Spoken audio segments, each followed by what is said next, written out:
MP Mithun రెడ్డిని కేవలం పెద్దిరెడ్డి రామచంద్రారెడ్డి చంద్రబాబు నాయుడును ఆయన కాలేజీ టైంలో ఈయన ఇద్దరు కాలేజీలలో స్టూడెంట్గా ఉన్నప్పుడు ఇద్దరు కలిసి చదువుకున్నారని, ఆ కలిసి చదువుకున్నప్పుడు పెద్దిరెడ్డి రామచంద్రారెడ్డి చంద్రబాబు నాయుడు చెప్పుతో కొట్టినాడు అని చెప్పి అంతే. పెద్దిరెడ్డి రామచంద్రారెడ్డి చిన్నప్పుడు చేసిన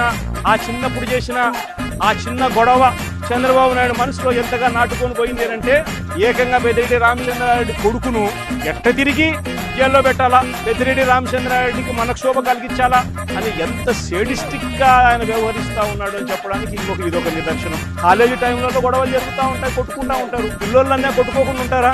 పిల్లోళ్ళు అన్నప్పుడు చంద్రబాబు నాయుడు ఉడుపు రక్తంలో ఉన్నాడు, మా పెద్దిరెడ్డి రామచంద్రారెడ్డి అన్న ఉడుపు రక్తంలోనే ఉంటాడు. తపానాలు పీకింటాడు, ఏం తప్పే ఉంది ఆ టైంలో జరిగింటాయి. ఆ జరిగిందని గుర్తుపెట్టుకొని సేడిజంగా 8 సంవత్సరాల తర్వాత కూడా ఆయన కొడుకును కూడా జైల్లో పెట్టించాలని చెప్పి ఇంతగా తాపత్రయపడతా ఉన్నాడంటే చంద్రబాబు నాయుడు. ఈ మనిషిలోని విషం, ఈ మనిషిలోని రాక్షసత్వం ఎంతగా ఉంది అని చెప్పడానికి ఇదొక నిదర్శనం.